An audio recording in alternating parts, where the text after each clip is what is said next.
मैं बहुत ही कृतज्ञ हूं माननीय सतपति जी का, शरद जी का, भैरव मिश्र जी का और सदन का कि उन्होंने बहुत विस्तार से सुना, अपनी बातें कही हैं।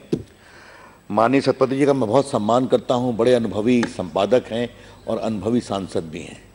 आपने मेरे बारे में जो अच्छी बातें कही हैं उसके लिए आपका अभिनंदन। लेकिन एक बात मैं अवश्य कहना चाहूँगा कि ये बिल कैबिनेट पास करती है, मेरे द्वारा पदाधिकारी बनाते हैं, मैं निर्देश देता हूँ, कैबिनेट पास करती है। कैबिनेट अकाउंटेबल है हाउस के प्रति, तो इसलिए ये कहना कि पदाधिकारियों ने बना दिया और आप चले आए, ये उचित नहीं है। दूसरी बात, इस देश को चलाने में इस देश के पदाधिकारी कर्मचारी की भी भूमिका होती है। जो गलत है उनके खिलाफ कार्रवाई होनी चाहिए। इस संसद को भी चलाने में हमारे पदाधिकारियों की बहुत बड़ी भूमिका होती है। इसलिए कोई अफसर है, कर्मचारी है, उसके खिलाफ एक प्रेजुडिस रखा जाए, आपके ऐसे अनुभवी सांसद से ये मेरी उम्मीद कम है। आपने कहा आधार किस लिए? आधार हिंदुस्तान के लिए और हिंदुस्तानियों के लिए। एक बात आप समझिए। दूसरी बात, हम विपक्ष में आधार का विरोध करते थे क्योंकि यूपीए का आधार निराधार था, कोई कानून नहीं था। जब मोदी जी का आधार आया तो सबसे पहले आधार एक्ट से इसको मजबूत किया। अब आपने कहा कि ये डिजिटल आइडेंटिटी क्या है? ये डिजिटल आइडेंटिटी फिजिकल आइडेंटिटी को कंफर्म करती है। यह है उंगलियों के निशान और ये है आंख, ये फिजिकल आइडेंटिटी को मजबूत करते हैं। अब आपने कहा कि इससे आप डिनाई कैसे करते हैं? मैं आपसे एक सवाल पूछता हूं और आज इस सदन के सामने कहना चाहता हूं, क्या यह सच्चाई नहीं है कि मनरेगा पेमेंट में लाखों लाखों जाली वर्कर्स का पेमेंट होता था? आज चाहे वो कोई भी प्रदेश को आप देख लीजिए, आपके भी प्रदेश में आज आधार के बाद बैंक अकाउंट में उस गरीब मजदूर का पैसा जा रहा है और वो मजबूत हो रहा है। क्या यह सच्चाई है कि नहीं है कि बहुत सारे राशन दुकान लोग जाली ग्राहक की लिस्ट बनाकर गेहूं चावल मार लिया करते थे? आधार के बाद आज वो सीधा अकाउंट में वो पकड़े जा रहे हैं। लेकिन मैंने पहले भी कहा था और मैंने अपने अफसर्स को निर्देश दिया है कि मोदी जी की सरकार में किसी की गरीब को आधार के अभाव में अनाज से वंचित नहीं किया जाएगा। ये हमने सर्कुलर भेजा है। और आपने जो झारखंड की बात कही, हमने स्वयं इंक्वायरी की थी, आधार के कारण यह समस्या नहीं पैदा हुई थी। आपने कुछ मेडिकल हेल्प की बात की अस्पताल में, बहुत सही कहा आपने। और हमारी सरकार ने तय किया है कि आधार के अभाव में किसी को भी अस्पताल में फर्स्ट एड से रोका नहीं जाएगा। ये हम चिंता कर रहे हैं, गंभीरता से कर रहे हैं। आपने कहा मिडिल मैन तो अच्छा काम करता है। ये मिडिल मैन जो है ना, उसका मिडिल ही बड़ा गड़बड़ हो जाता है।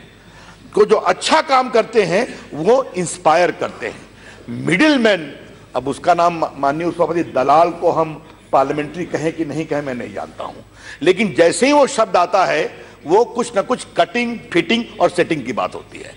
आधार ने क्या किया है, कटिंग, फिटिंग, सेटिंग करने वाले को अलग कर दिया है और सीधा जनता और सरकार के बीच वो उसके बैंक अकाउंट में पैसा जा रहा है। ये तो अच्छी बात है। सुप्रीम कोर्ट ने इसको सही कहा, IMF ने इसको सही कहा, वर्ल्ड बैंक ने सही कहा, नोबेल लॉरियट्स ने कहा। आजकल मैं विदेश में जाता हूं, सभापति जी आपको मैं बताऊं, आज से 8-10 महीना पहले मैं बहामास गया था लॉ मंत्रियों के कॉमनवेल्थ कॉन्फ्रेंस में। सारे अफ्रीकी देश के मंत्रियों ने कहा, मंत्री जी हमें आधार के बारे में बताइए। तो आज हिंदुस्तान का आधार दुनिया को आधार दिखा रहा है। सतपति जी आपका विरोध करने का अधिकार है, लेकिन मैं आपसे एक ही बात कहूंगा, आधार की सच्चाई इसी में है, अगर 130 करोड़ के देश में 123 करोड़ ने आधार को माना है तो यह आधार की सफलता है, ये हम आपसे कहना चाहते हैं। अब आपने कहा 18 महीने में, 18 साल में कैसे काम करेगा? 18 साल का नौजवान वोट देख के इस देश की तकदीर को बदल सकता है, क्या आधार के बारे में फैसला नहीं कर सकता है? बिल्कुल सही कहा हमारे माननीय राज्य मंत्री ने, 18 साल का जवान सरहद पे फैसला दे रहा है। तो हम आपसे इतना कहना चाहेंगे कि एक बात, इस बात को आप हमेशा समझें कि आधार ने अपनी एक लोकप्रियता बनाई है, अपनी ग्राह्यता बनाई है। Today Aadhaar is accepted, Aadhaar is recognised and the Aadhaar is living its utility. अब आपने हमारे कुछ पदाधिकारियों के बारे में कह दिया, मैं आपको बड़ी विनम्रता से कहना चाहूंगा, UIDAI is not supporting any startup और company for Aadhaar related services. ये बात मैं आपको बड़ी विनम्रता से कहना चाहूंगा। अब आपको जिसने भी ये बात कही है उसके बारे में आपको पुनर्विचार करने की जरूरत है। हाँ। then if you have any specific example, kindly let me know. I'll look into it. I want to tell you. लेकिन अथॉरिटी आधार की एक अथॉरिटी के नाते इस सदन के प्रति जिम्मेवार है, सदन की कमेटियों के प्रति जिम्मेवार है। देखिए, मैं आपसे एक बात कहूंगा माननीय सभापति जी, इस देश में आलोचना बहुत होती है, लेकिन इस देश में अच्छे काम करने वालों की तारीफ भी होनी चाहिए। और आज जब मैं खड़ा हूं, चूंकि आधार मेरे अंतर्गत काम करता है, I am grateful to you. अभी मैं दूसरी बात मैं भी दूसरी बात कह रहा हूं। माननीय सभापति जी, उसी सिस्टम में आधार के ऑफिसर्स और कर्मचारियों ने देश के 123 करोड़ लोगों को आधार पहुंचाया है। इसके लिए उनका अभिनंदन होना चाहिए, इसी देश में करके हुआ है। तो अगर अच्छा काम हुआ है और उसकी सेवाएं भी चल रही हैं, तो हमें लगता है कि इसका विचार करना चाहिए। अब आपने कहा कि आधार से एक और फायदा क्या हुआ है, आधार इनेबल पेमेंट सिस्टम। ये क्या होता है, वो आधार लेके जाता है, गांव गांव जाता है और उनका पेमेंट भी कर देता है, जो आपने बताया डिजिटल डिलीवरी ऑफ सर्विसेज उनके डीबीटी डायरेक्ट बैंक ट्रांसफर में होता है। तो ये हिंदुस्तान डिजिटल इंडिया माननीय सभापति जी, टेक्नोलॉजी के माध्यम से देश को बदलने का प्रयास है। और ये नरेंद्र मोदी जी की बहुत बड़ी एक प्रकार से देश को योगदान है कि आम आदमी के हाथ में टेक्नोलॉजी दिया है उन्होंने, चाहे वो मोबाइल फोन हो, चाहे वो जनधन अकाउंट हो, चाहे वो बाकी एप्स हो। आज किसान, आज हेल्थ, आज एजुकेशन, हर क्षेत्रों में इसका काम हो रहा है और आधार उसकी एक बहुत बड़ी धुरी है। इसलिए हमने इसको क्यों बनाया। अब माननीय सभापति जी को था कि ये ऑफलाइन वेरिफिकेशन क्या है, ये ऑल्टरनेटिव क्या है। जवाब बहुत सुंदर है। बहुत लोग चाहते हैं कि हम आधार का उपयोग करेंगे, हमारा नंबर नहीं दिखाई पड़ना चाहिए। तो हमने माननीय सभापति में प्रावधान किया है कि आप अपना 12 डिजिट का प्राइवेट नंबर बना सकते हैं, और जब आधार की आवश्यकता पड़ेगी तो आधार का नंबर दिखाई नहीं पड़ेगा, आपका अपना नंबर दिखाई पड़ेगा। तो प्राइवेसी का राइट भी हो गई।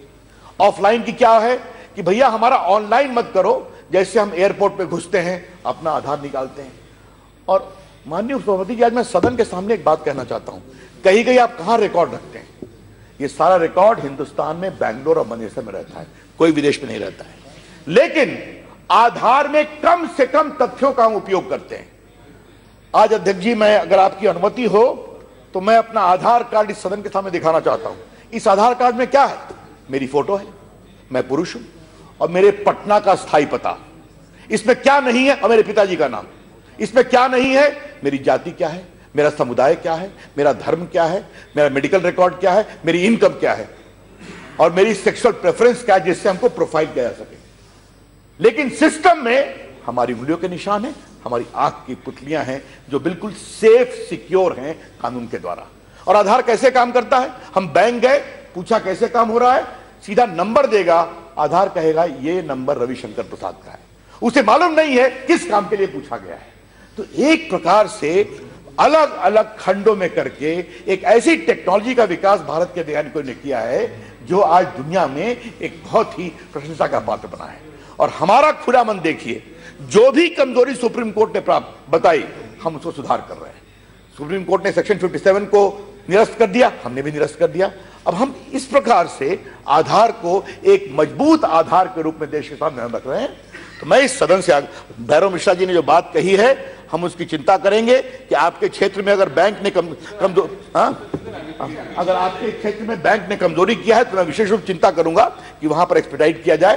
तो अगर आज 130 करोड़ के देश में 123 करोड़ लोगों ने आधार को माना है, तो आधार ने अपना जनाधार बनाया है देश के विकास के लिए, और उसमें जो कुछ सुधार करने की जरूरत थी, ये बिल उसके लिए है।